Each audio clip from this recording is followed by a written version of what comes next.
company have root canal sealer with base or resin base. It's not bad, you can use it anytime, but it's a little bit tough when using for lateral condensation technique and for the vertical condensation technique. We have the calcium hydroxide based root canal sealer. Do you know seal Apex? Do you have an idea about this sealers? This sealer is based on zinc oxide. It's zinc oxide added to it calcium hydroxide. الجول تاعنا الهدف من addition of calcium hydroxide is to act as antibacterial, to make a apical seal, okay? As usual, calcium hydroxide make apical bridge, what is called calcified bridge apically, and to have any antibacterial effects. But the disadvantage of this sealer, besides the price tag, it's very expensive, is that the quantity of calcium hydroxide added is about 80% of all this material. And 80% is not enough to act as antibacterial agent first. And this 8% is not able to make apical bridge, okay?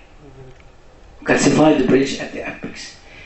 Third, this 8% resolve very quickly and very easily.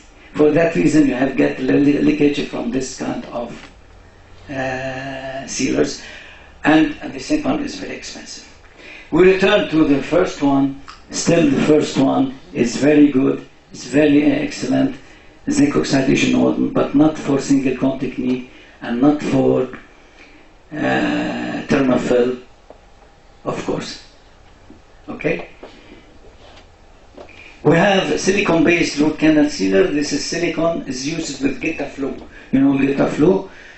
You put the sealer inside the canal, you immerse your canal walls all around, and you inject the gutta-perca inside this.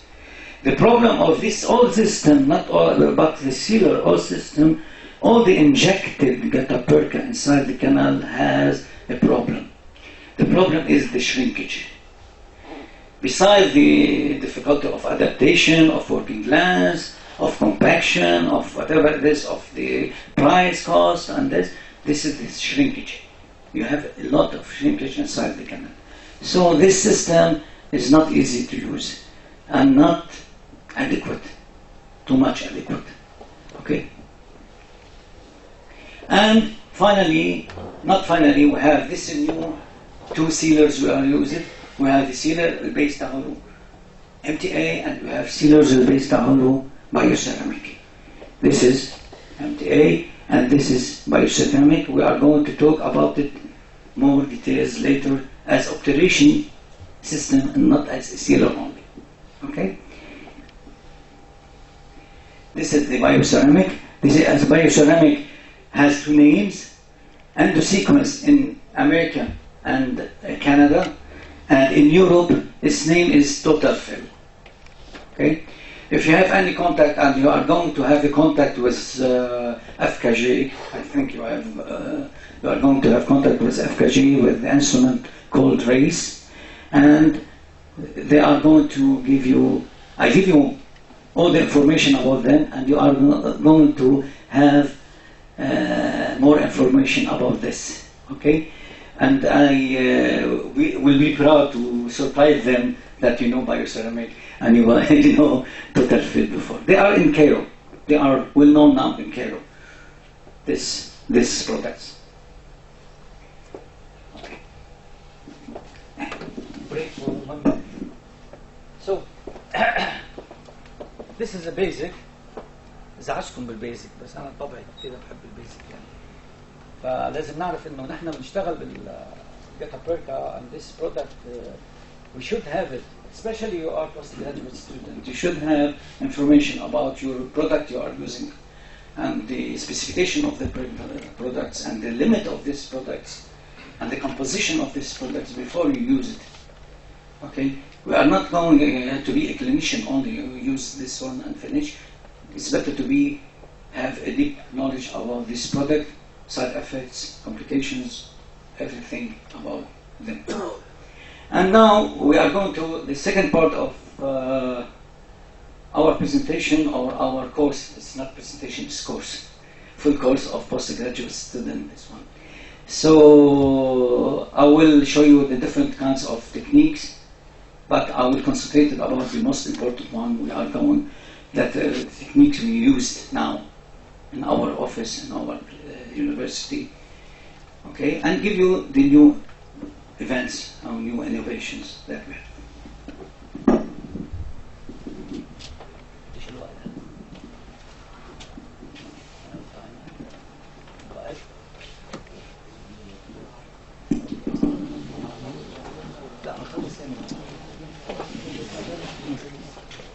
لا بعد بس هيك دقيقة واحدة.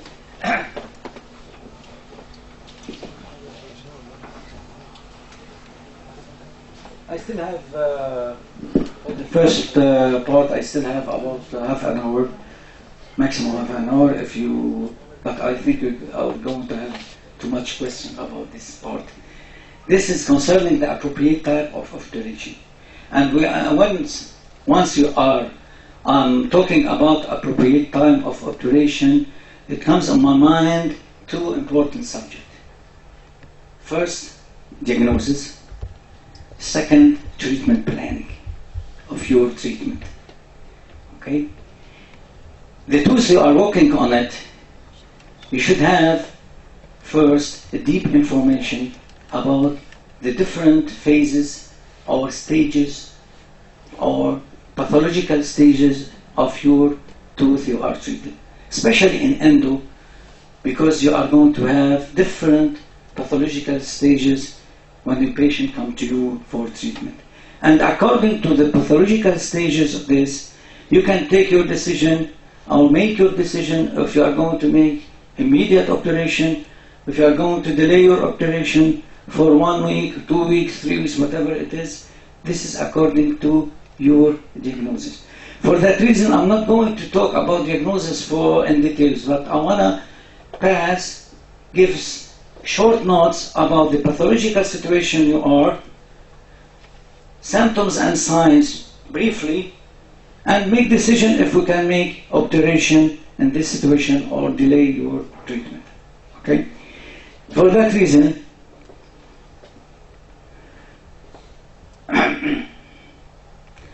we have 4 important headlines for obturation.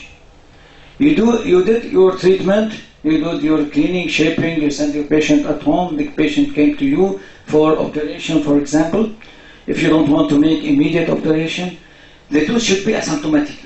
First of all, the patient comes to you, if he has a pain, whatever the kind of pain, that means no way to make obturation. Forget about obturation.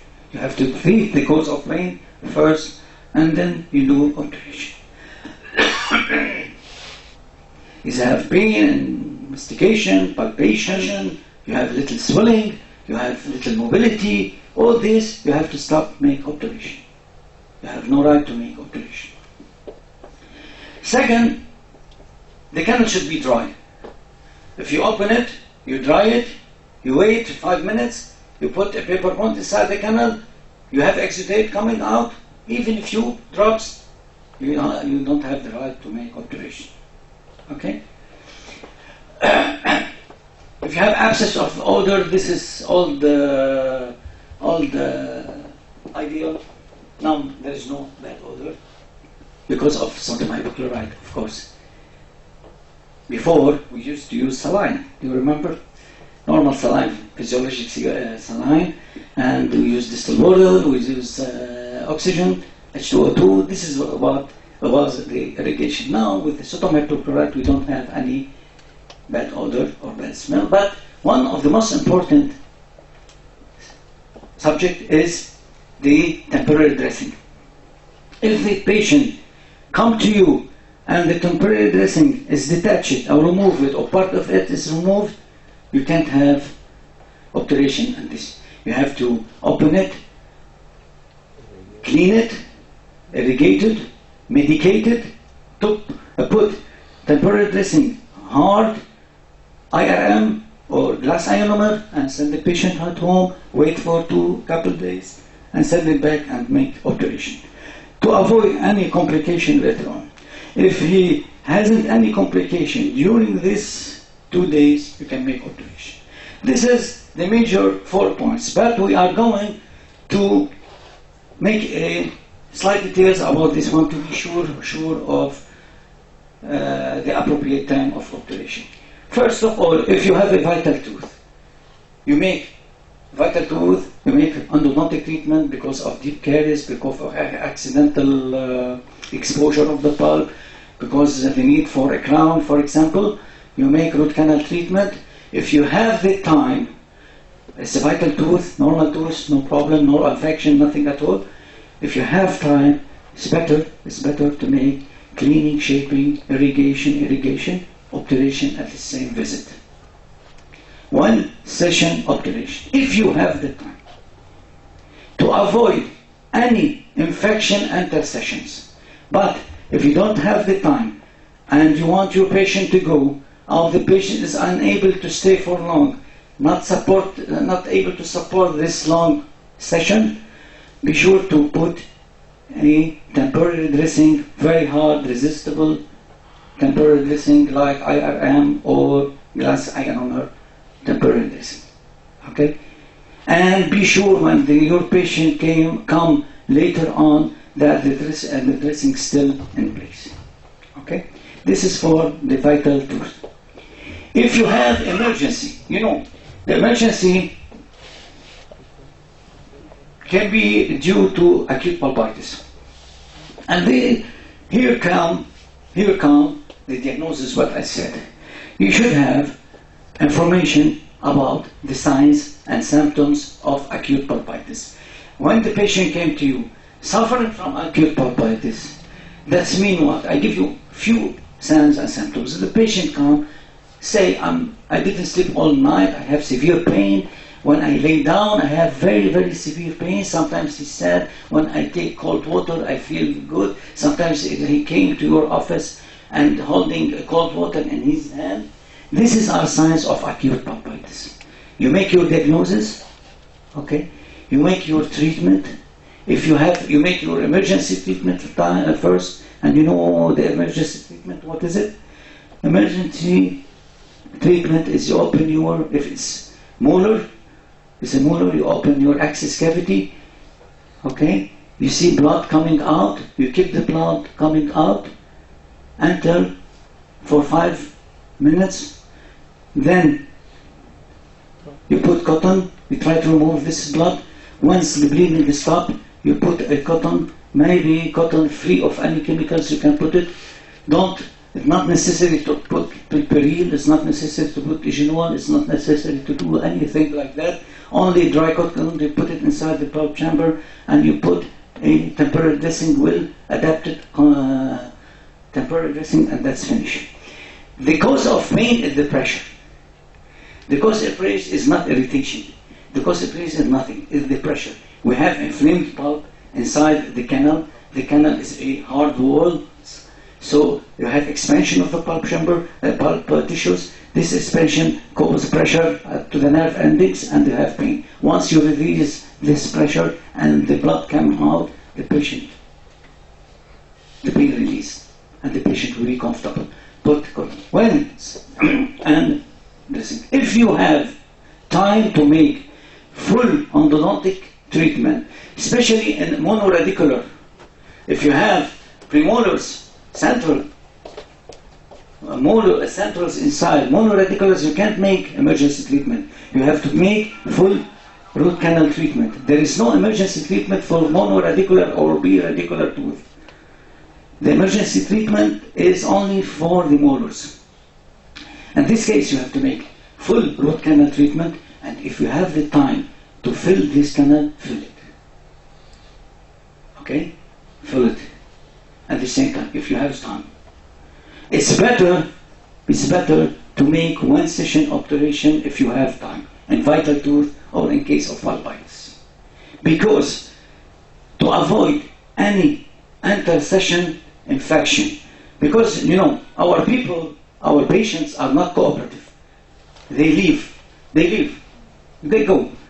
You tell them come after 1 week, you take an appointment, He will come after 4 months, 1 year, 3 weeks, I don't know when. Okay? And he will come and blame you about the complication that they have. For this reason, do your root canal, fill the canal, and put temporary dressing, take your money, and send him away. Maybe he makes half of treatment in your office and go to other dentist to another office and pay half price and finish his treatment. This always happens.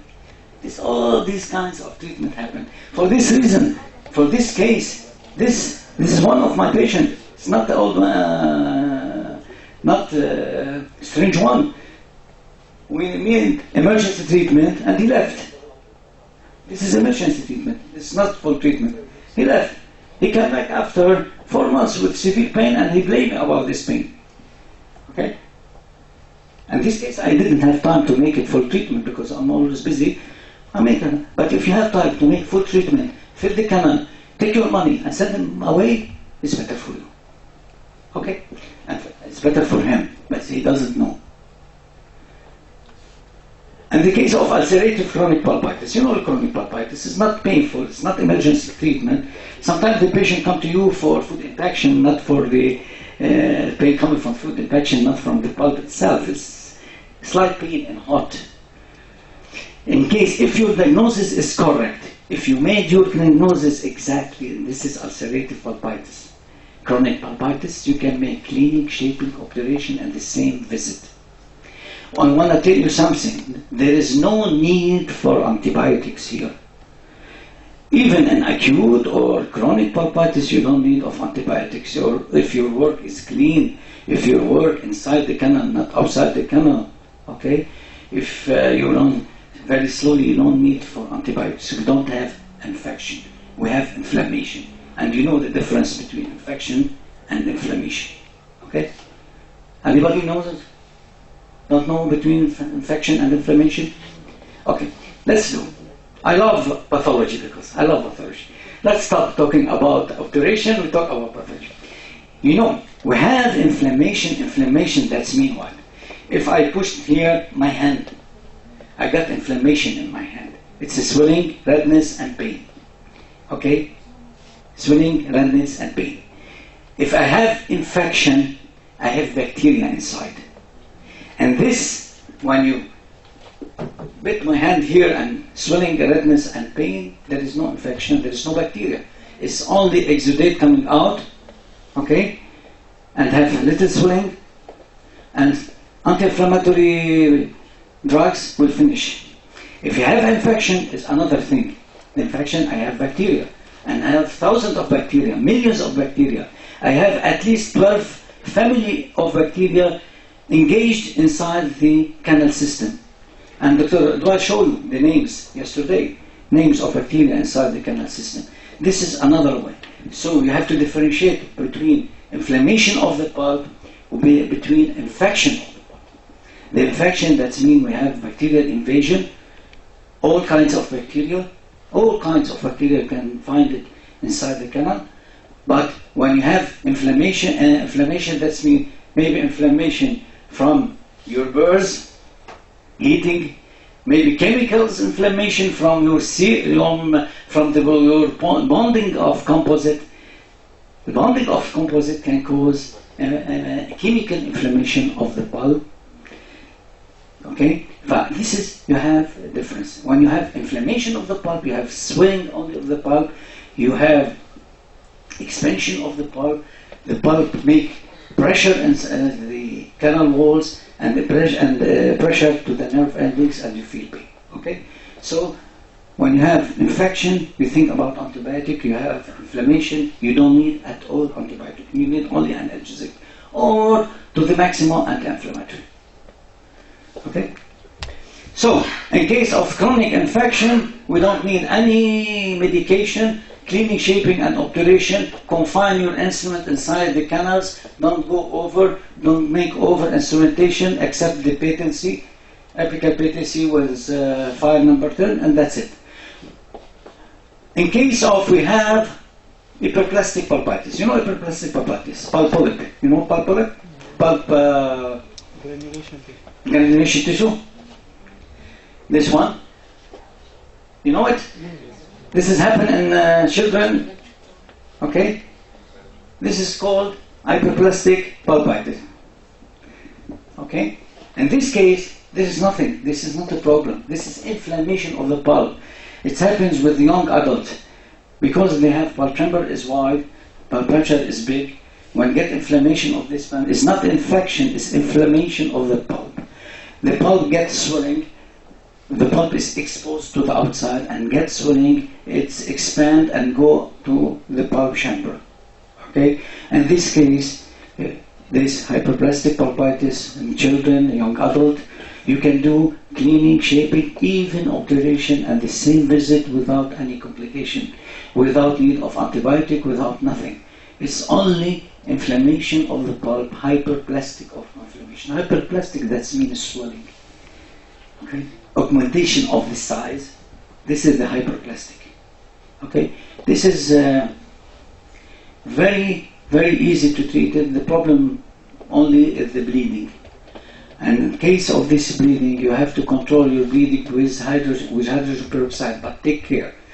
Don't push hydrogen peroxide too much in the canals, because you are going to get what is called nascent oxygen. You know what is nascent oxygen? And O2 changes to O, and you get swelling inside. It's not harmful, it's not painful, but you get swelling here, and it's what's called crispy like this. Just put your hand, it makes. Take care of this. Don't inject hydrogen peroxide inside the canal. Just you can use paper point, you drop it in oxygen inside the canal to stop bleeding.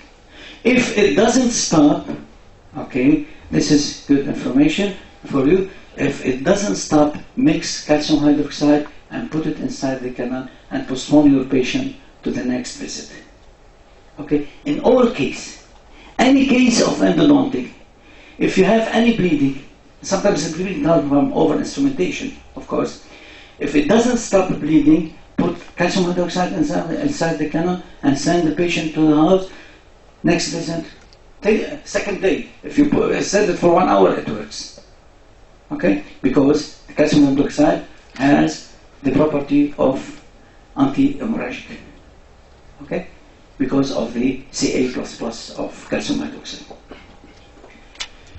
Okay, in case of necrotic pulpitis, if you have any necrotic pulpitis, without apical lesion, yani you take an X-ray, if you don't have any apical lesion, but your test, your diagnosis, this is a necrotic pulpitis, and it's very clear when you have discoloration of the tooth, okay, you can make cleaning, shaping, and operation at the same visit without any fear of post-operative complication. But in condition, you have to work very slowly, very easily. I will tell you later how to work when you have apical lesion. Okay? Necrosis with apical lesion. If you have a chronic apical pulpitis, if you have what is called chronic abscess, you know chronic abscess with the fistula? Okay? You know this. You have a lot of cases with fistula. You put the guttapercha, you take an X-ray, you see the guttapercha is going deep to the infected canal. Okay? In this case, you can make cleaning, shaping, if you want. If you want. For me, I do it. Operation at the same visit. If the canal is sick, it's dry. Or you can make cleaning, shaping, put calcium hydroxide, send your patient, and the next visit you can make operation. The two, you can do both. Okay? You can do both. There is no problem. But the most important thing, when you have fistula, you don't need antibiotic. Because we have discharge from the fistula. So no fear of complications. Because giving antibiotic is very dangerous thing. Don't give antibiotic if you don't need it. Please, don't give antibiotic if you don't need it. Because next time, Augmentin doesn't work. Dalacin doesn't work. Nothing works with your patient. So you go to injections and stuff like that. So, in fistula, when you have drainage, you don't need antibiotic. In any case of endodontic infection, if you can make drainage, don't give antibiotic. just anti-inflammatory painkiller only. And the body resistance will take care of this infection that you have. You put calcium hydroxide inside the canal, you clean, shape, dry the canal, put calcium hydroxide inside, send your patient 2-3 days, he will come, the fistula disappear, obture your system, and that's it. Okay? Without any antibiotic. Now, if you go, somebody of you asked me about granuloma yesterday and cyst and the treatment of this. This kind of infection can be treated endodontically. We don't need surgery unless if the treatment fails. But we start always, even if we want to make surgery, we can't make surgery without retreatment and refill the canal with new products, with biocompatible products, hermetically, because the surgery sometimes is not enough in this case. For that reason, in this case, for example, we have lesion, big lesion inside, maybe granuloma, maybe cyst, nobody knows. We make cleaning, shaping, okay, but not obturation. Cleaning, shaping, but not obturation, okay? So, in this case, we have, of course, we have to use rubber dam. Rubber dam is obligatory in all endodontic treatment, especially when you have infection. You have to make rubber dam. We need a copious irrigation with sodium hypochlorite, copious chlorhexidine and sodium hypochlorite, chlorhexidine and sodium hypochlorite, and you finish it by distilled water. Okay? You have to put calcium hydroxide. You dry your canal. You mix calcium hydroxide powder with distilled water. Use your lentulu and insert it inside the canal. Whatever it goes, behind the apex, below the apex, behind the apex and the apex, no problem. And seal your cavity with hermetic, strong dressing, ARM or glass ionomer. This is temporary dressing, is not enough for infected teeth. Okay, it's not enough. To avoid any infection, you have to put IRM or glass ionomer. Okay? And send your patient for 1 week. The calcium hydroxide, to give his maximum effect, it needs 1 week. You can repeat your treatment with calcium hydroxide for another 1 week and you go on to obturation. But the condition is what? The canal should be dry. Okay? طبعا the patient comes to you without pain, without swelling, without nothing. You test the canal. If it's dry, you put 1, 2, 3 pepper points, third one, fourth one, and you wait for 5 minutes, you remove it, it's dry, go. No problem. But be sure that the pepper point doesn't go out. If the pepper point is going out, that means you are in the periodontium. It will come wet. Of course, tissue fluid. Okay? So, be sure that the pepper point reach the apex and only the apex, okay, and remove it, make your obturation. It's the canal still wet, go to more application of calcium hydroxide. And wait, not for 1 week, send the patient for 2 weeks, he'll come and check for it. If in severe case it doesn't stop, okay, you have exudate coming out all the time. In this case, you make immediate obturation and immediate surgery. Okay, and this is rare cases, not everyday work. This is everyday work, of course. This is every day. You can see abscess every day. If you are an endodontist, you see it every day. But not every day we see exudate doesn't stop. You have less than 1%. In this case, you make obturation and surgery at the same time. Okay? Done? Complicated? Okay. Okay. Do you know signs and symptoms of apical periodontitis? Apical periodontitis is different from apical abscess. Yes. You know. Apical periodontitis is inflammation of periodontal ligaments. The patient comes to you suffering from severe pain during biting, or severe pain from the tooth and during biting. Now the patient comes to you suffering from severe pain without biting, this is acute papitis. If coming to you suffering from severe pain and pain on during biting or percussion or touching like this. This is acute pulpitis with acute periodontitis. This is why I told you you have to have deep knowledge about diagnosis and pathology of the pulp and tooth structure. If the patient suffering from acute pulpitis, periodontitis, have pain from biting, you have to make cleaning, shaping immediately. You cut the tooth, you put it out of occlusion, and you paint a cotton pellet and temporary dressing only. No calcium hydroxide, no filling, no antibiotic, nothing at all. Just cleaning, shaping, cotton pellet to dry. You put temporary dressing, you give patient anti-inflammatories and ask him not to eat in this side for 2-3 days. And second visit, it should be painless, no pain, percussion, palpation, nothing. You make your obturation immediately. Maybe sometimes you have acute pulpitis after obturation. Okay? You know this. Arthritis is called arthritis after obturation. In French called arthrite, in desmodontite, in English called periodontitis, acute periodontitis. This happens sometimes after obturation. You make obturation, the patient comes to me, when I bite on it, I feel pain. The only treatment for this is put your tooth out of occlusion and give him anti-inflammatory.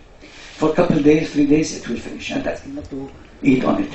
Eat on the other side for 3-4 days with anti-inflammatories. And most important thing is to put the tooth outside out of occlusion. When you put it out of occlusion, the problem will resolve. No, not necessarily. No. When you make retreatment, you are going to spoil the tooth. Okay? If it's good treatment, don't make it. Because this inflammation in periodontal ligament has no, the treatment has no effect on this. It's not because of the obturation. It's because of over-instrumentation. Okay? Yeah, you have to know that something, the periodontitis is not infectious disease. It's an inflammatory disease. This is the difference. It's not a bacteria. It's infection, it's inflammation only. When you remove the edema, or reduce the edema, the pains go down. No problem. Okay?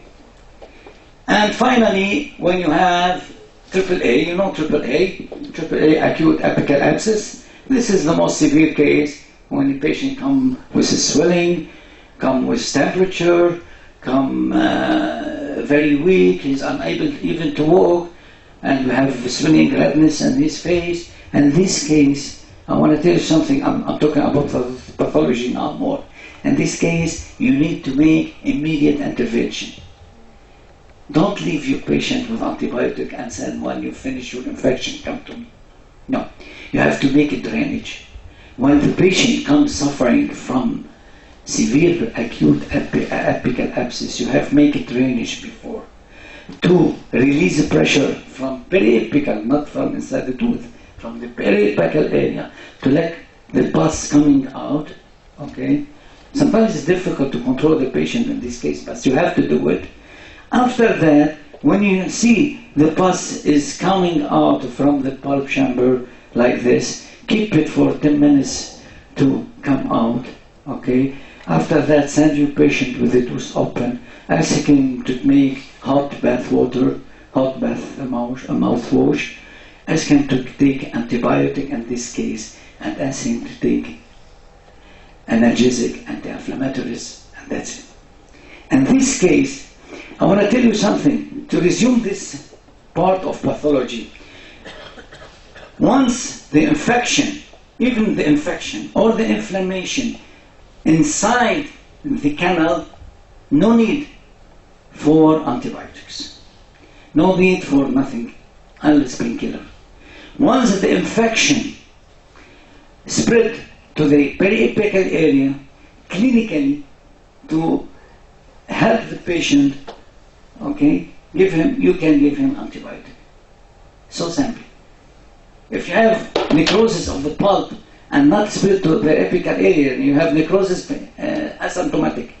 You have patient come to you, you open the tooth, is necrotic with bad odor, If you can make a clinic shaping and treatment with calcium hydroxide for 1 week, and that's it. Even you can make clinic shaping and obturation at the same visit if you have experience with this. But never in necrotic teeth go outside the apex. And this way you are pushing the bacteria and necrotic tissue and debris from the inside the canal to the outside the canal. The patient came to you without any pain and returned with severe pain. Okay? In necrotic tooth, you have to confine your treatment, your instrument inside the canal, don't put it outside the canal. Okay? And you have to go step by step, crown down until reach the apex. I think the pathological part is finished. You can take a break.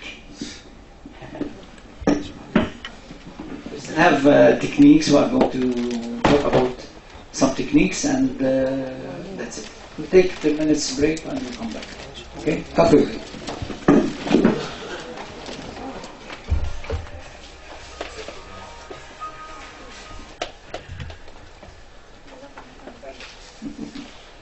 اوكي. يعني انا بعرف اني طوشت لكم راسكم بالبيزك ساينس، بس انا افضل انه الواحد يعرف شويه الكاركترستيك and the properties of obturation material you are used. اهم بكتير من انه نعرف how we can use. I can tell you something، انه الشخص اللي بيجي لعندكم يبيعكم الحاجه دي ممكن هو يعلمكم كيف تستعملوها وخلاص انتهت.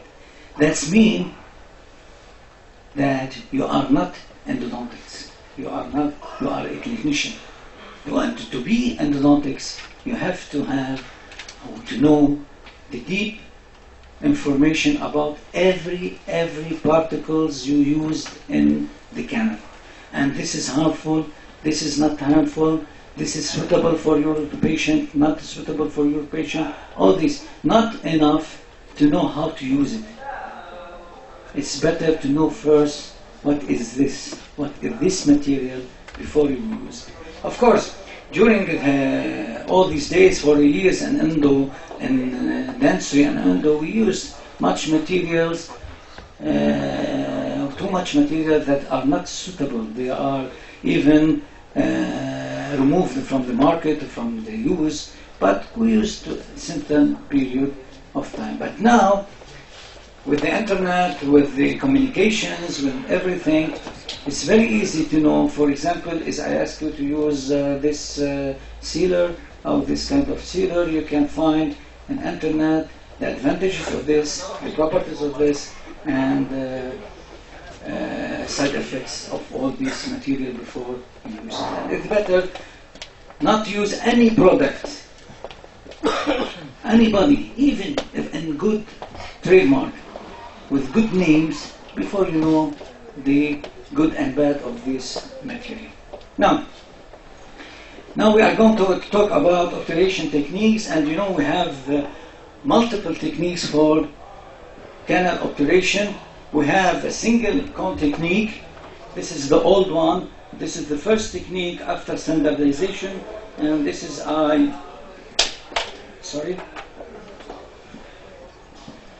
I learned in my university in 76, I think, 75, 76.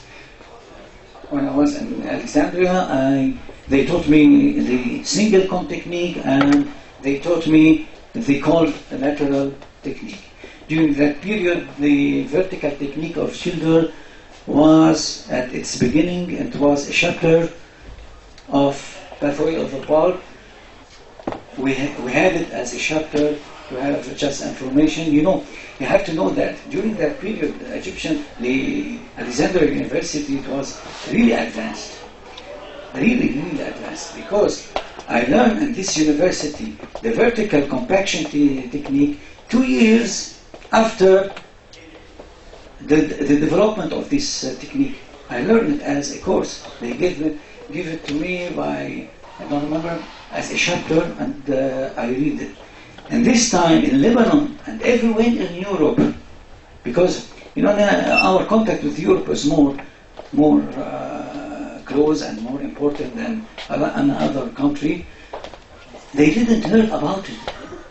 You know, they start to use it in 90s, 95. In Lebanon, we are dear advanced in Lebanon. We start to use it in 95. In French, they started to use it in 95, 96 because we follow French. In England, they didn't use it until 96, 97. And I had information about the world vertical compaction technique since 76 in Alexandria. It was very advanced, so I hope it was still advanced to this university. Okay? And I learned cold lateral, and we applied in the outpatient clinic in 76. We're using the spreader. During that period, I use it. We use it for the lateral, for the large canals, and for the narrow canals, we use the single cone technique. It was very advanced school, very advanced department. Until now, we have college doesn't study even lateral condensation technique. They are using paste and filler and obture the canal with paste or fillers and single cone technique till now. Okay, let's go back. We have a single cone technique, we have cold lateral technique, we have warm lateral technique, we have thermomechanical technique, warm vertical, and this is the most common technique we use actually now. We have thermomechanical technique, we have core carrier technique or thermofill, and we are going to talk about it in details now. And the injectable plasticized technique, we stop use it now. Gita flow, we stop use it now. We have continuous wave technique, which is derivative from more vertical technique, and this is very important technique, and I have to talk about it in details because I advise you to use it as a technique. It's a very good technique. And we have this new events, a new innovation, MTA obturation material as full root canal obturation material, MTA.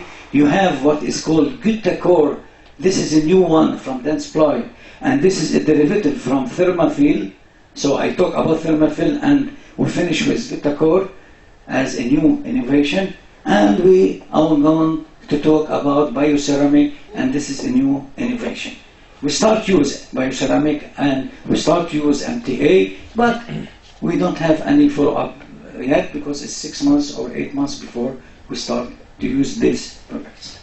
First of all, I want to have a cold lateral technique. I think all you know about cold lateral technique. I have to pass it now. I want to start with the warm vertical technique, which is more important for you. And if I have enough time later on, maybe we talk about cold lateral if you want, or thermomechanical technique. Because the warm vertical technique is more adapted now, more accepted, and more common and all over the world, all on the contest use this technique and the continuous wave technique. Okay, this is the lateral technique called lateral. I'm not going to talk about it now.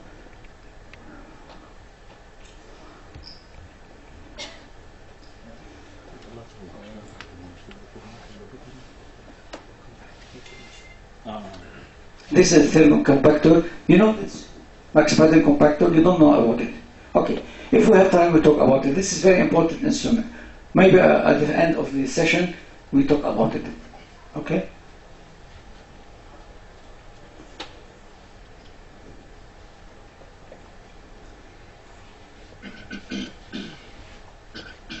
Okay. This is Schiller, the father of modern endodontics. This is an American. This is the man who created the objective, mechanical, and biological objective of cleaning and shaping, developed these items, and he's the first one who talk about cleaning and shaping. Before him, the word was preparation. Yes? The old dentists, I don't have an old dentist here, they know that it was preparation of the canal. With him, he changed the word, he changed the title of this technique and said cleaning and shaping.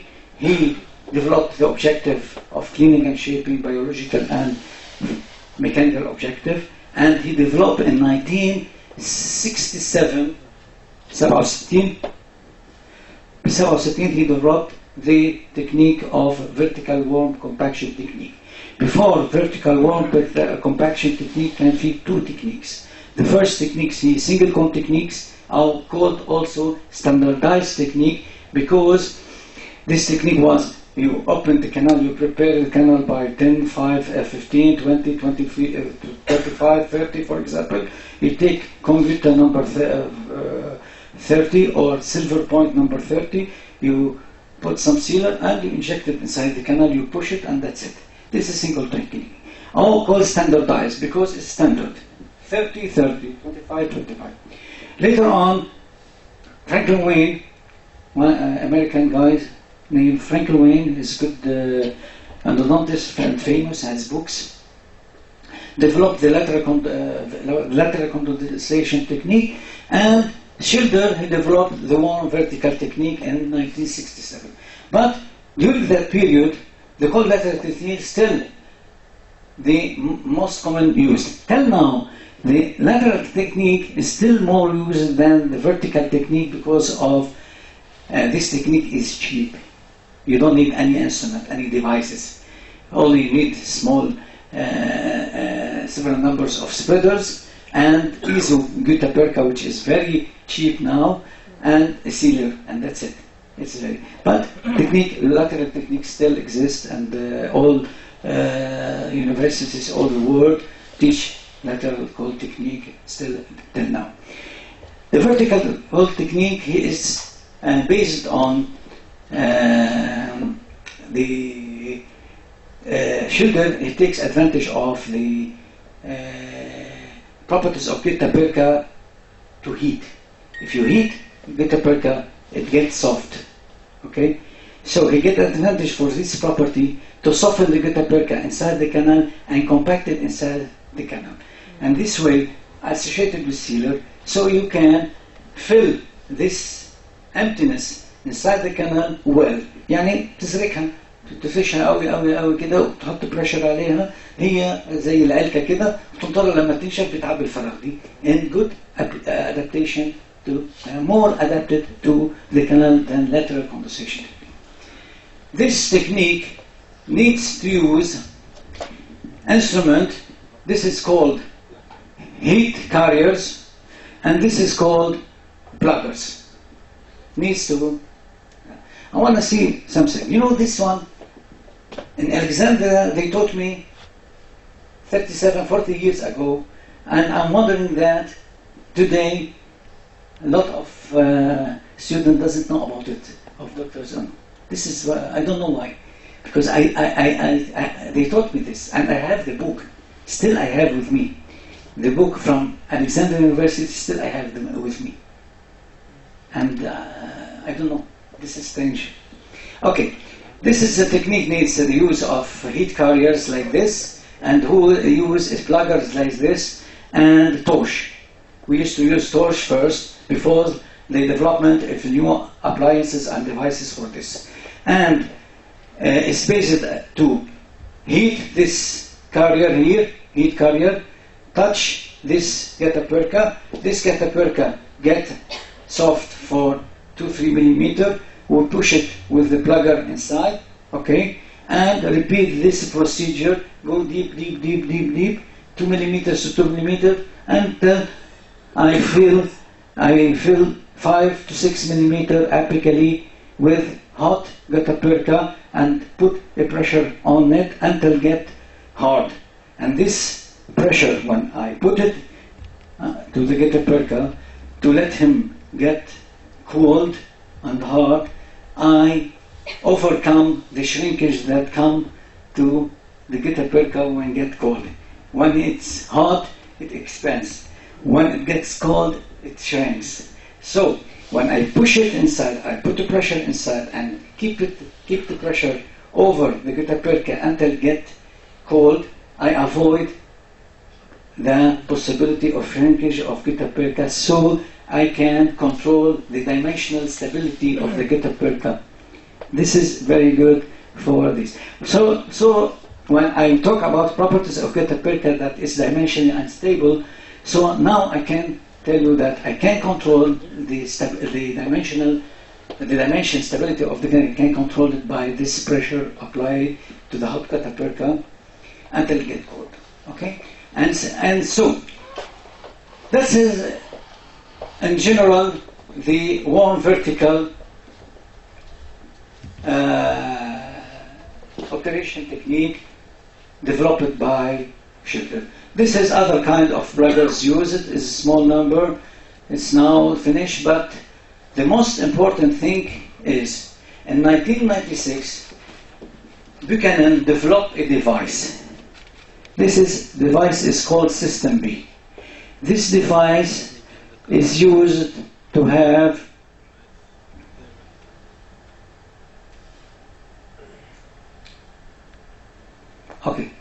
this is a heat carrier, heat device, source of heat, and at the same time is a plugger.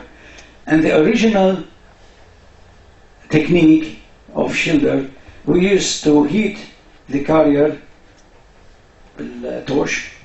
We apply it to the gutta-percha, put it aside, we take the plugger and push the gutta-percha, and we repeat it every time. It takes about half an hour to fill one cannon. And this device, we have this plugger, we have this heat source, and this plugger we can use it as heat carrier at the same time as a plugger. Okay?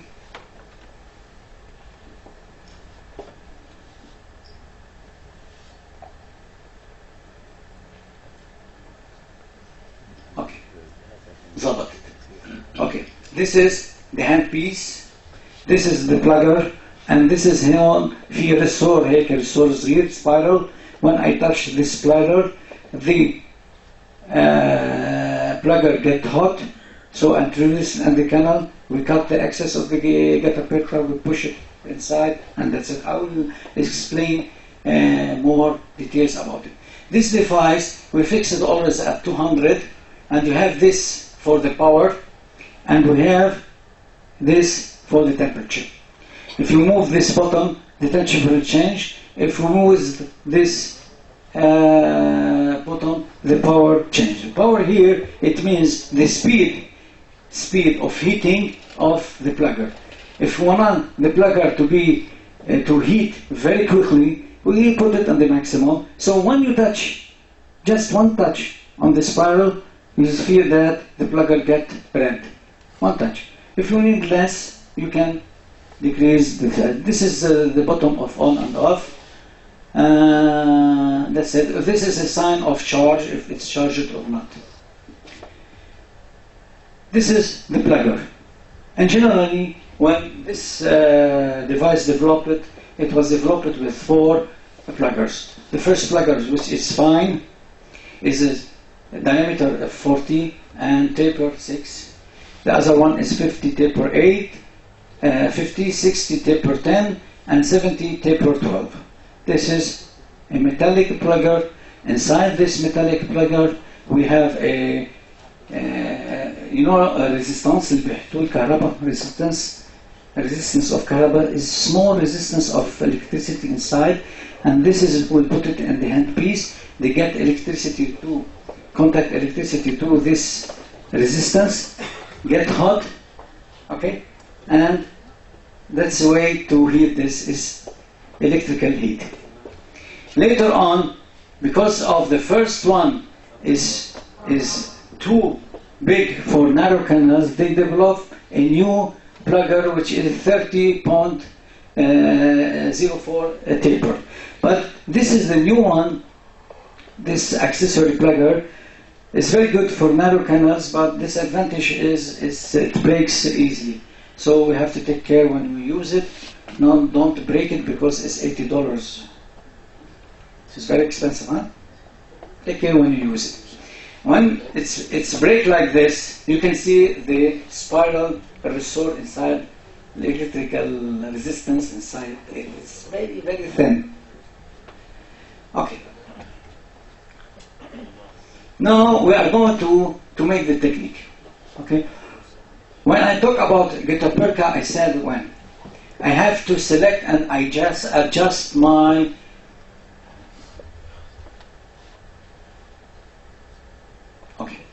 to select and adjust my master cone or master point. When I finish my preparation, after cleaning and shaping and I finish, I make the final irrigation with sodium hypochlorite. Okay, I have to try my master cone. Now, the master cone is selected, usually is selected according to the last instrument used apically. Now you are using, for example, F1, F2. You select this geta-perca bond according to F1 or F2. Okay. If you are using another system, whatever is the system you use, if you are using, for example, Revo S of MyFair, Revo S of Micromega, Revo S is 25 tapered 6. Okay, you can use geta-perca 25 tapered 6 from any company you want. If you are using FKG race, this is instrument also. The final, in general, the final preparation with the race is 30 taper 4. You can choose a geta-perca 30 taper 4 from any company you want. From the company of the race, maybe it's very expensive. You can take any kind of geta-perca from any Chinese factory, but make sure that this geta-perca is expendable. For this reason, I started with this. I'm not started with this explanation for nothing. It's expendable. If you have percentage in the box, it will be excellent. If you don't have, be sure that this geta-perca can be worked with it. And store your geta-perca in the refrigerator. Maybe you have several boxes of geta-perca, boxes for MyFair, boxes for Micromega, boxes for FKG, and you can have boxes for medium, those conventional parts that I spoke about it before. Okay, now after selection of geta-perca cone, I have to adjust it to the canal. And as I said, it's not necessary when you finish your cavity, your canal with F2, that's mean if you take F2, and you ask me about this, okay? You ask me about this, okay. You can take geta-perca F2, you put it inside the canal, and that's it, and it works. Okay, if you are doing single cone technique, it works, yes. But if you are going to make lateral condensation technique or vertical condensation technique, it doesn't work, okay? And at least in 50% of cases, it doesn't work. You have to adjust your geta-perca to this canal. This canal is modified. The anatomy of the canals is not fixed. The anatomy is the variable one. And not this canal is like this canal. The mesobuccal is not like this tubercle. The mesobuccal of lower, not like the mesobuccal of the upper, and the same patient even. It's variable. So you can't generalize this geta-perca cone, F2 to all the canals. You can't generalize F1 to all the canals. You have to prepare your canals according to anatomical situation you have and select the geta-perca according to the canal that you create. Okay? So, we select the geta-perca, we make by tweezer, we make a sign on the geta-perca, we squeeze the geta-perca by the tweezer, so we have a sign on the geta-perca according to the working lengths we have, and we introduce inside the canal, and this, we go inside the canal like this. Now, when we adjust or we put the geta-perca inside the canal, here we have 3 tests. I have to do it. Of course, the explanation is too long, but clinically you can do it by 1 minute, all this. You have to make 3 tests. You have to make what is called visual test. You have to make what is called tactile test. And the third one, you have to make radiographic test. Okay? Let's explain a little bit because this is very, very important. For the visual test, let's go back. When I select my gutta-percha. I'm sure that this gutta-percha is suitable for this canal. I put this gutta-percha inside the canal. After I make this notch here, this sign here, and I look to this sign. If this